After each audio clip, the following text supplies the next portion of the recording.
కాకుండా రైతన్నలకు కౌలు రైతు కూడా 15,000 రూపాయలు ఎకరానికి ఇవ్వనుంది. వీళ్ళు రుణమాఫీ చేస్తానన్నారు, 1,00,000 రూపాయలు చేసిర్రా?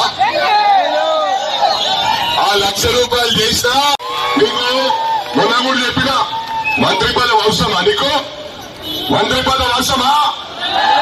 అంటే మీ కుటుంబంలో మొత్తం మీరే ఉంటారు. ఇవాళ సోనియా గాంధీ గారు ఇచ్చింది తెలంగాణ. ఎవరిచ్చింది? సోనియా గాంధీ ఇచ్చిందా? ఎవరు? మరి ఎవరు సుఖపడుతున్నారు? సిద్దిపేట అప్ప చెప్పినావు. మీ కొడుకుకేమో కరీంనగర్ సంవత్సరాల నుంచి అన్ని మధ్యపెట్టే మాటలు చెప్పుకుంటా ఓట్ల రాజకీయం చేస్తున్నావు. 1,00,000 కోట్లకు ఎదిగిపోయిండ్రు. అంటే మీరు అడిగేటోళ్ళు లేకనా? ఒకప్పుడు మీ చరిత్ర ఏంది, మీ చరిత్ర ఏందని చెప్పి గౌరవ ముఖ్యమంత్రి గారిని అడుగుతా ఉన్నా. మరి అదే విధంగా కేటీ రామారావుని అడుగుతా ఉన్నా. చిన్న స్కూల్కి వెళ్ళే పిల్లలు, పసికందులు, వాళ్ళకి చాక్లెట్ లో గజ్జా కల్పిస్తున్నావే, దానికి ఓట్లు వేయాలా? అనేక చెరువుల్ని కబ్జా చేసావే, దానికి ఓట్లు వేయాలా? ప్రాజెక్టుల పేరుతో అనేక గ్రామాల్ని ఖాళీ చేయించి ఆ నిర్వాసితులకి వేరే చోట్ల భూమి ఇవ్వకుండా, ఇళ్ళు ఇవ్వకుండా, డబ్బు ఇవ్వకుండా, కాపాడకుండా నడి రోడ్డు మీద నుంచో పెట్టావే, దానికి ఓటు వేయాలా? దేనికి ఓటు వేయాలి? అన్నిటికంటే మించి కాళేశ్వరం అన్న ప్రాజెక్ట్ నాణ్యత లేని ప్రాజెక్ట్. నేనే ఇంజనీర్, 3 ఏళ్లలో కంప్లీట్ చేస్తాను, అక్కడే కుర్చీ వేసుకుని కట్టి చూపిస్తాను అని చెప్పి దాంట్లో కొన్ని 1,00,000 కోట్లు తిన్నావే, దానికి ఓట్లు వేయాలా? అదే కాళేశ్వరం మేడిగడ్డ దగ్గర కొన్ని పిల్లలు కూలిపోతున్నాయి. మొత్తం ప్రాజెక్ట్ కూలిపోయిందంటే కింద గ్రామాలు లేచిపోతే అనేక మంది ప్రజలు చనిపోతారు. దానికి ఓటు వేయాలా? దేనికి ఓటు వేయాలి కేసీఆర్? దేనికి ఓటు వేయాలి? ఈ తెలంగాణలో కొన్ని కోట్ల భూముల్ని దోచుకున్నావే నువ్వు, నీ కొడుకు, నీ కూతురు, నీ అల్లుడు, నీ బినామీలు, నీ మంత్రులు, ఎమ్మెల్యేలు అందరూ దోచుకున్నారు. దానికి ఓటు వేయాలా? దేనికి ఓటు వేయాలి? సిగ్గుందా నీకు? నేను అడుగుతున్నాను, మళ్ళీ ఓటు అడుగుతున్నాను. నీలాంటి వ్యక్తికి ఓటు వేసినందుకు యావత్తు తెలంగాణ ప్రజలు తల దించుకుంది, సిగ్గుపడుతుంది, అసహించుకుంటుంది. అందుకే ఇంకొకసారి నీకు మాత్రం ఓటు వెయ్యరు.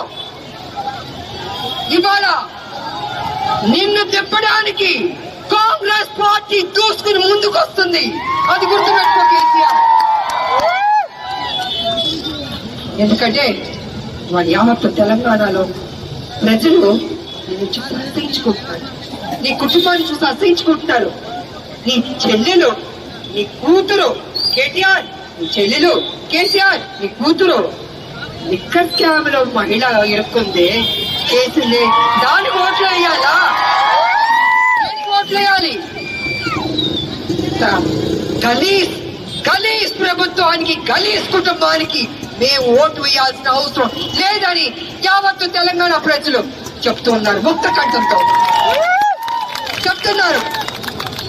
అందుకే ఇవాళ కాంగ్రెస్ వైపు ప్రజలు చూస్తున్నారు. బీజేపీ గురించి చెప్పాలంటే ఒక జాతీయ పార్టీ. బీజేపీ వీళ్ళ అవినీతి గురించి మాట్లాడతారు.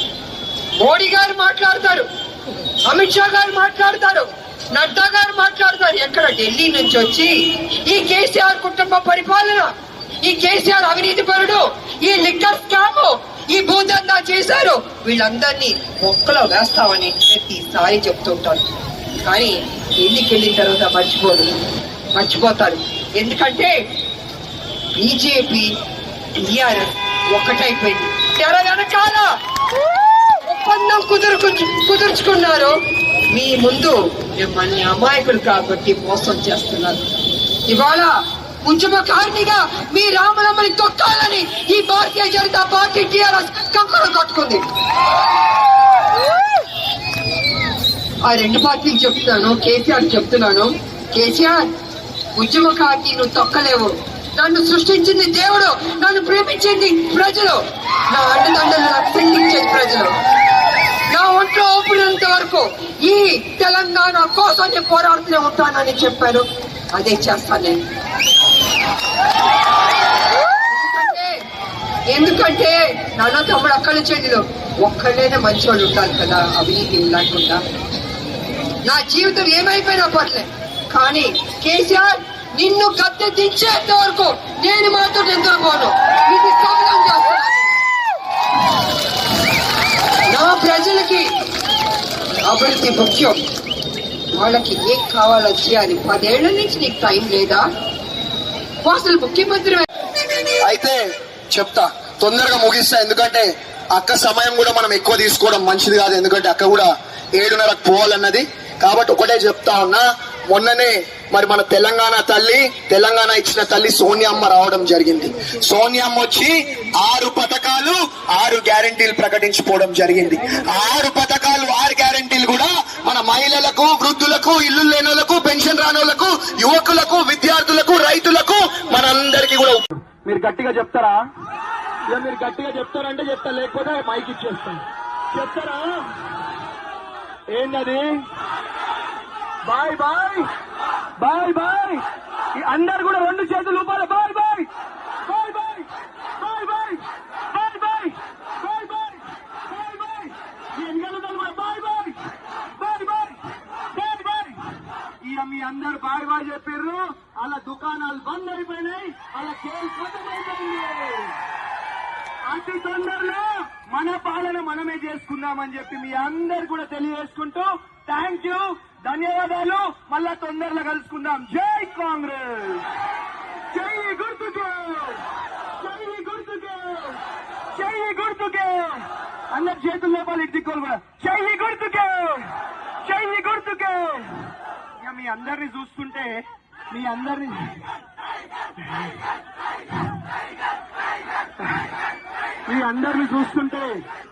మీ అభిమానాన్ని, మీ ఆదరణను చూస్తుంటే నాకు చాలా సంతోషంగా ఉన్నది. కాబట్టి ఇది 5 ఏళ్లే కాదు, ఎప్పటికీ కూడా మీరున్నంత కాలం, నేనున్నంత కాలం ఇట్లనే మీ అభిమానం, ఆదరణ ఉండాలి. ఉండే విధంగా మీ అందరికీ కూడా పనిచేసి పెడతా అని చెప్పి మాటిచ్చుకుంటూ థ్యాంక్ యూ, ధన్యవాదాలు. జై కాంగ్రెస్. మరి ఇక్కడ ఒక ఓటు వేస్తే పెద్దలు నడుస్తా ఉంది. ఉద్యమకారులను నిర్వహించడం గుర్తించడం జరిగింది. మరి అనేక రకాలుగా ఈ ప్రాంత ప్రజలను, ఈ ప్రాంతంలో ఉద్యమకారులను నంచివేసి ఇలా కోట్లాది రూపాయలు సంపాదించుకొని మా రక్తం, మా చెమట మీద అద్దాలం మేడలు కట్టుకొని ఈ రోజు మమ్మల్ని శ్మశాన వాటికలు కూడా సరిగా నిర్వహించలేటువంటి పరిస్థితి ఉందట.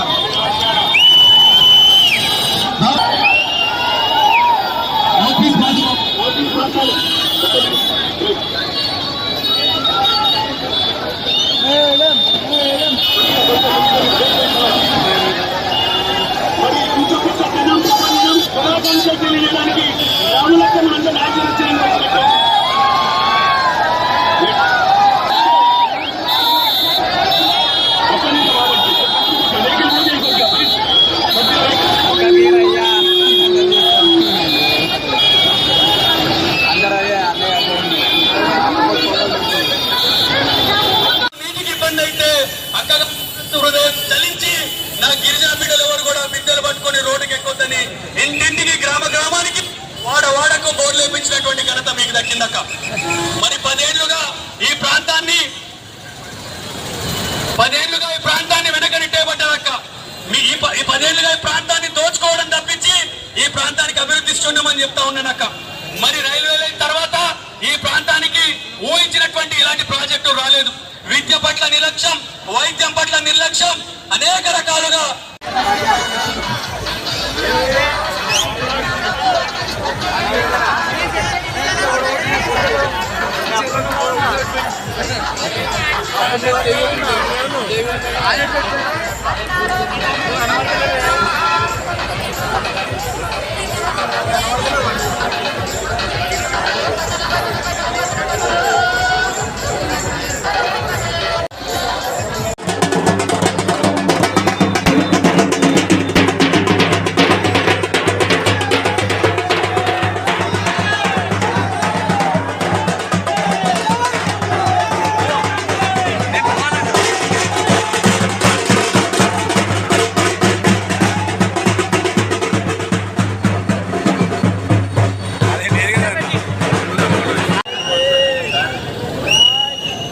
సిట్టింగ్ కౌన్సిలర్ మా సోదరులు దయాలింగం గారు, భవానీ శంకరన్న గారు, ప్రతి ఒక్కరికి కూడా పేరు పేరున నా హృదయపూర్వక నమస్కారాలు తెలియజేస్తా ఉన్నా.